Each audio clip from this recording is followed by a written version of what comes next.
praktikum hikmat atau latihan dan ujian untuk tetap berhikmat adalah justru terjadi bukan pada masa segala sesuatunya beres dan baik-baik saja.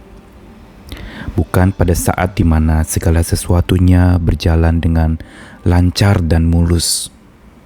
Tetapi justru terjadi di masa-masa sukar. Pada saat itulah pembelajaran untuk menjadi berhikmat dan bijaksana terjadi. Karena di masa sukar itu akan tampak keaslian seseorang.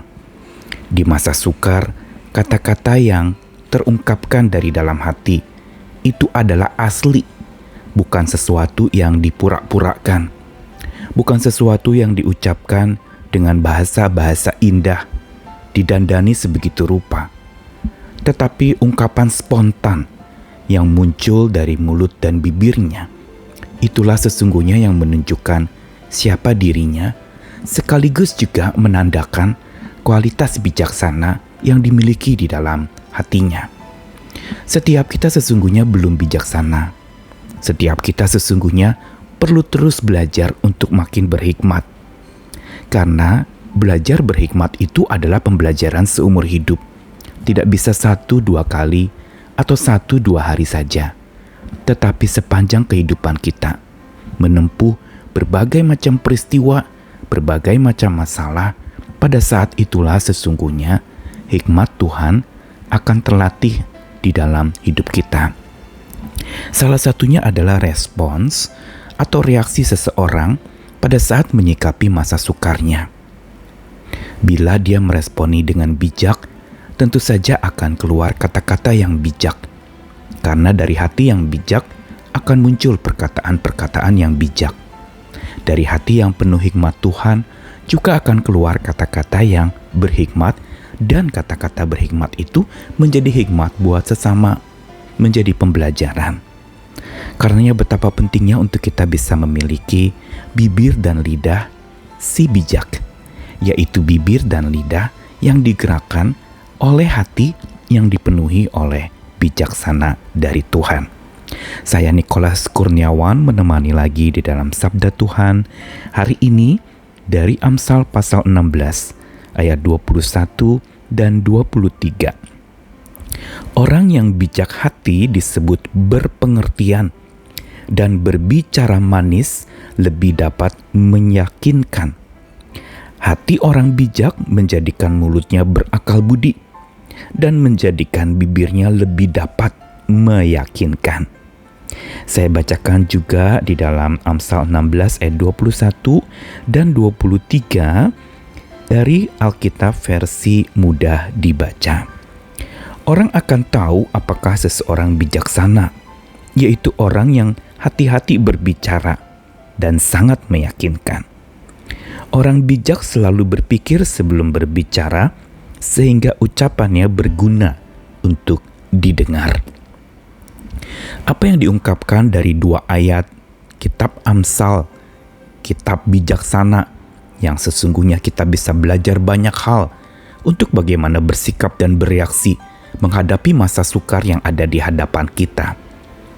Yaitu pada saat itulah sebenarnya lidah bibir kita dan perkataan kita diuji keasliannya, otentiknya, yang berasal dari dalam hati kita. Apa yang dikatakan di dalam Amsal ini? Orang yang bijak disebut berpengertian. Mau memberitahukan kepada kita bahwa berpengertian ini adalah orang yang tajam pemikirannya, bukan tajam mulutnya. Tapi pikirannya tajam berarti dia tidak sembarangan berpikir, tidak tumpul atau dangkal. Tapi ketika menyikapi segala sesuatu, pikirannya itu sungguh menuju kepada hal yang paling penting di dalam apa yang terjadi di depannya. Dan begitu juga dikatakan bahwa berbicara manis lebih dapat meyakinkan. Tentu saja berbicara manis di sini bukan berarti berbicara berbunga-bunga, kata-kata yang banyak diimbuhi dengan rayuan atau kata-kata yang kedengarannya indah. Tapi berbicara manis yang dimaksudkan di sini adalah sebuah pembicaraan yang menyenangkan hati, sekaligus menenangkan hati seseorang. Dan inilah yang lebih dapat meyakinkan orang.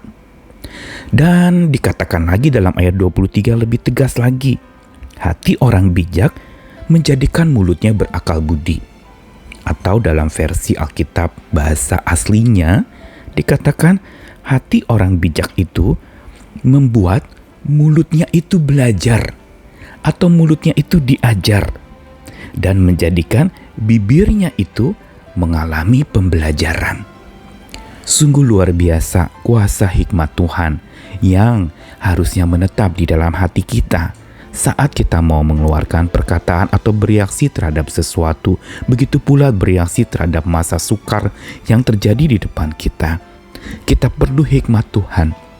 Seperti pemazmur yang pernah berkata, "Berjagalah di pintu bibirku, sebelum aku mengeluarkan perkataan, biar Engkau yang jaga supaya aku tidak salah mengungkapkan perkataan-perkataanku." Karena dari dalam perbendaharaan yang baik, keluar kata-kata yang baik. Begitu juga dari perbendaharaan hati kita yang bijak, akan keluar kata-kata yang bijak. Masa-masa sukar yang ada di depan kita sesungguhnya ujian yang sangat berharga dan pembelajaran yang sangat bernilai untuk supaya kita makin menjadi bijak. Karena orang yang berhati bijak, bibirnya berakal budi. Berarti bukan bibir ceplas-ceplos mengeluarkan perkataan sembarangan, serampangan, tanpa pikir panjang, tapi bibirnya itu diimbuhi atau ditanamkan akal budi, sehingga dia berpikir dulu sebelum berbicara. Sehingga bicaranya pun menjadi bicara yang berhati-hati, tidak sembarangan. Berhati-hati, waspada, memikirkan perasaan orang lain yang mendengarkan. Memikirkan juga dampak dari perkataan atau ungkapan pembicaraannya itu. Apakah berdampak melukai atau malah menghibur dan menguatkan? Disinilah kita perlu justru sebelum mengungkapkan teks kata-kata kita perlu tahu konteks di mana kita berada. Sekaligus juga kita harus dan perlu tahu waktunya, kapan berbicara, kapan tidak berbicara, kapan mengungkapkan kata-kata yang ketegasannya dinyatakan, atau kapan mengungkapkan kata-kata kelembutannya yang dinyatakan. Begitu pula ucapan dari si bijak adalah meyakinkan hati, membuat orang sungguh bisa belajar, membuat seseorang justru memahami bahwa apa yang dikatakan itu berguna untuk didengarkan, bukan sekedar kata-kata omong kosong yang tidak ada maknanya, tapi kata-kata yang melebihi petuah, memberikan dorongan untuk seseorang makin hidup menyembah dan berserah kepada Tuhan sebagai sumber hikmat itu. Inilah ucapan yang meyakinkan hati, yaitu ucapan yang bukan sekedar tergerak kita ucapkan, tapi sebuah ucapan yang membuat orang bergerak untuk melakukan sesuatu karena kata-kata kita. Dan yang pasti ucapan yang meyakinkan hati itu tidak menyakiti hati. Karenanya memang seperti yang pernah dikatakan dalam kitab suci bahwa setiap kita bisa bersalah dengan lidah dan kata-kata kita. Karena itu kita perlu berserah supaya lidah dan kata-kata kita dan bibir kita itu tidak menjadi alat untuk malah melukai, menyakiti orang lain. Tapi biar lidah bibir kita dipakai oleh Tuhan untuk memuji dan mengagungkan Tuhan, menyebarluaskan kasih Tuhan, dan mengabarkan kebenaran Tuhan. Dengan tegas dan bijak dari Tuhan, kita dapat menjadi pribadi-pribadi pemancar kasih Tuhan, kebenaran Tuhan, dan anugerah Tuhan. Karena itu betapa pentingnya, betapa vitalnya bijaksana yang dari Tuhan menetap di hati kita. Karena itu setiap harinya jangan lupa minta hikmat dari Tuhan supaya mulut kita dijagai oleh Tuhan. Hati kita yang penuh dengan bijaksana yang dari Tuhan menghasilkan kata-kata bijak untuk sesama kita dan membuat mereka tetap hidup berjejak di dalam jalan Tuhan serta berpijak kepada Tuhan yang menjadi kekuatan mereka senantiasa. Selamat belajar bijak. Tuhan mengasihi kita sekalian. Amin.